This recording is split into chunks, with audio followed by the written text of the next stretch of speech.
मोहब्बत की दुकान में नफरत का सामान बिकता देखा है कि इस देश में अगर काला अध्याय कोई था तो इमरजेंसी था। इंदिरा गांधी जी ने लगाया था।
मुझे लगता है शायद कुछ लोगों को पढ़ने लिखने की आदत कम है।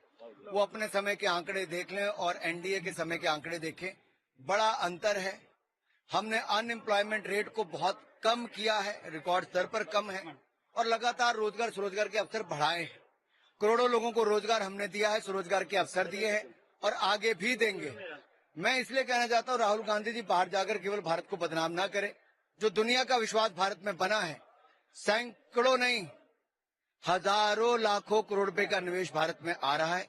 आज दुनिया में सबसे तेजी से बढ़ने वाली अर्थव्यवस्था भारत बनी है। दुनिया की उम्मीद भारत है।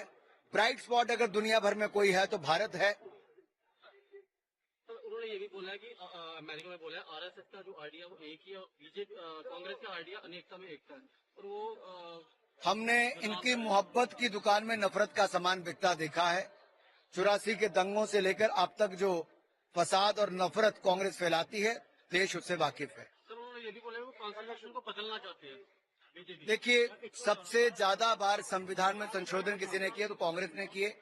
एक तरह से उसकी आत्मा को इस संविधान की कुचलने का काम किया तो कांग्रेस ने किया। मैंने तो लोकसभा में पूछा था, राहुल गांधी जी कम से कम इतना तो बता दो, संविधान के पन्ने कितने होते हैं, उनको ये तक तो पता नहीं।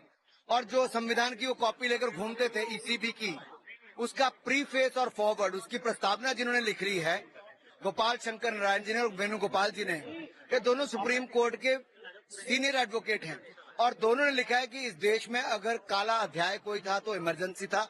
इंदिरा गांधी जी ने लगाया था, उसकी उन्होंने भर्त्सना की थी, और ये भी कहा था कि अगर आम जनता को किसी ने बचाया तो बाबा साहब अम्बेडकर संविधान ने बचाया था।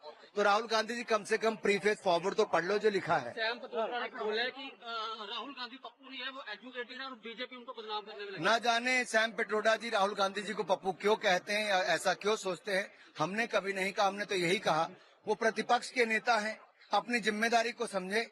भारत के बारे में उनको किस पटल पर क्या कहना है वो थोड़ी तैयारी करके जाएं, केवल बदनाम करने का काम ना करें और दुनिया भर में भारत की छवि को गिराने का काम ना करें।